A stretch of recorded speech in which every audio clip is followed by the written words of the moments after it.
Decodable readers. What are they? Stick around. Today we're talking about 4 things you need to know about decodable readers. Hi, I'm Rebecca with the Parent Teacher Bridge, where you can find the ideas and resources you need to empower you to become your child's most influential teacher. Today I'm talking about decodable readers. That word gets thrown around a lot. We may see it on Teachers Pay Teachers. We may see it online when we're looking for materials for our beginning reader. But what does that mean? Okay, so here's the definition I'm going to read for you. Decodables are easy, beginning level books with simple words that do not follow too many varied spelling patterns and phonics rules. In other words, if your child has just learned the rule about vowel consonant E, or you might say magic E, they've just learned that rule and they're learning how to read words like cake, okay, where the E makes the A say its name, then they might have a decodable reader where anything in that book is something they already should know how to read and how to sound out, but it's going to give them more practice with those vowel consonant E words. And yes, you can find these online to be able to print out. You can also order sets of these online. There are some words that your child might come across sometimes if they're picking just any book to read, and I jokingly call them rule breaker words. We know that in the English language we have lots of exceptions, and sometimes your child will get a curveball word that no matter how much they're going to sit there and try to sound out that word, they're just not going to know it. Think about a word like receipt, okay? How would they sit there and figure that out of the blue, especially if they are younger? With a decodable reader, they shouldn't have those curveball rule breaker words, as I would call them. Decodable readers aren't really known for being super interesting. Now, my little girl will sit there and read her heart out, but there have been a few tutoring children that I've had. If they're little boys, even though they're the same age as my little girl, they weren't nearly as interested in some of the decodable readers. They needed something with a little bit more color, maybe a little bit more humor, or something that had to do with a topic they liked. Now, if you think back to your childhood, do you remember reading Green Eggs and Ham by Dr. Seuss?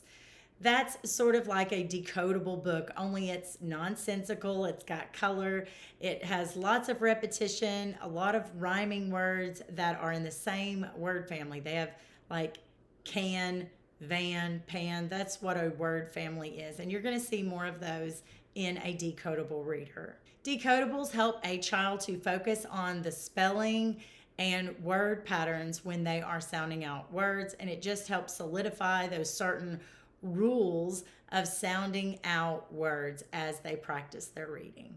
Now, it may not be super interesting for you to sit there and listen to your child read a decodable, but they do serve a very important purpose. Number 1, decodable readers empower beginning reader children. Now, it may not be interesting for you, but a child likes to know, yes, I can, yes, I can read the book. And it's so important that they have a positive feeling about reading. If you sit something in front of them that's too high of a level, it's only going to frustrate your child and cause them to have negative feelings about reading. But if you can make decodables available where your child can pick it up and say, wow, I just read this book. I read this book in bed. I've read this book 5 times. You can even find some decodables that you print off and you allow your child to color and staple them together as if they've made their own book. Now, be aware of the kinds of pictures that you may have in a decodable. They should be simple pictures that don't necessarily give away all the words, where a child isn't able to just look at the picture and guess everything correctly without having to actually sound something out. Now, random children books that you may get from, the magazine aisle at Kroger or Step Into Reading or something like that, those are not decodables, even though they may say they are for beginning readers, because the children will have some curveball words thrown at them. They may have some proper nouns in there that are hard to sound out. I remember having some that were Star Wars themed.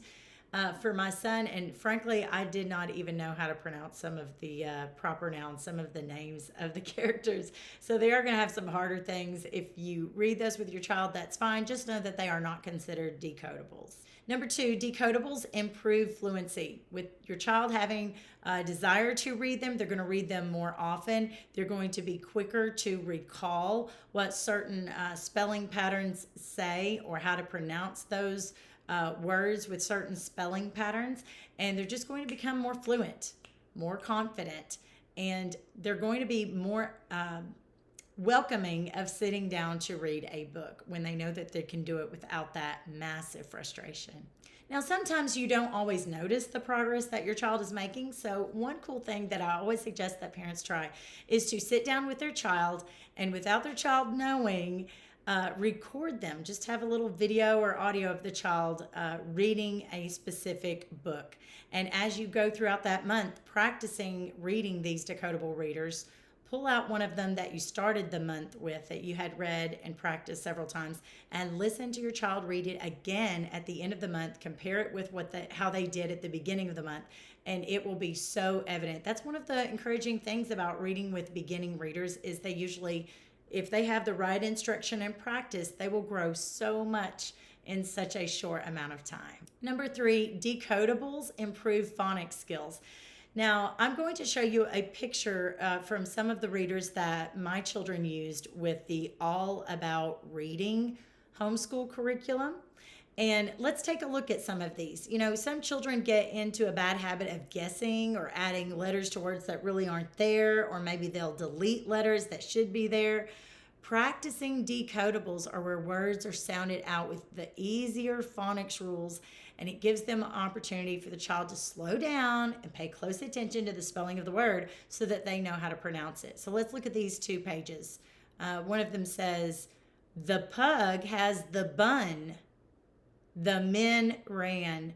The pug ran with the bun." So you'll see some repetition. You'll see some patterns of words. Here we have several words that are consonant, vowel consonant words like pug, ran, and bun. This is from Run Bug Run. I highly recommend these readers. They come with All About Reading. I'll leave a link to that in the description below. But once a child is fluent on this level, then words with additional letters might be introduced with blends. Like, let's say instead of the word sad, they have a word like sand. That's almost the same. It's just you added an N and it changed the way that you said the word. Or you might even add a blend at the beginning of the word like a T, and then you have stand. So you can see how we kind of changed that word just by adding a letter here and there. That's going to help your child learn those phonics rules better. And a good set of decodables is going to introduce that systematically, slowly over time. Now, there are other companies that produce decodables, and as I said before, you can find them easily online. I'm going to leave a couple of other links that might be helpful to you in the description below, so be sure you check those out as well. Number 4, just know this, that decodables aren't forever, okay? If you are using them appropriately and your child is growing in their confidence and fluency over time, there will be a time that you can allow that child to break away and they'll be able to have better word attack. They will be able to sound out other words that may be a little bit longer, may have a few more syllables, or maybe they are a curveball word and they seem to break some of the known rules. As your child gets better with decodables, they'll be more likely to read some of those other books that are maybe step into reading books or maybe eventually a chapter book. Now, so much is going on in a child's brain as they are beginning to read. So if your child is struggling a little bit more, try not to be too hard on yourself, but do become an advocate for your child. Remember, about 1 in 5 people have dyslexia. And if that is the case, your child might need a special form of instruction that might be Orton Gillingham based. I have a video about that if you're interested in learning more about that. So do your research. Now, if your child is not yet reading, you might want to check out A Busy Mom's Guide to Teaching Your Child to Read. I'll leave a link for that in the description below. Basically, it is a course that teaches you what you need to do in a lot of play, laid back ways that you can help your child learn those basics for learning to read. with a lot more positive feel than just simply doing worksheets. Do you have anything else to add? Be sure to leave it in the comment section below. And remember, you are your child's most influential teacher.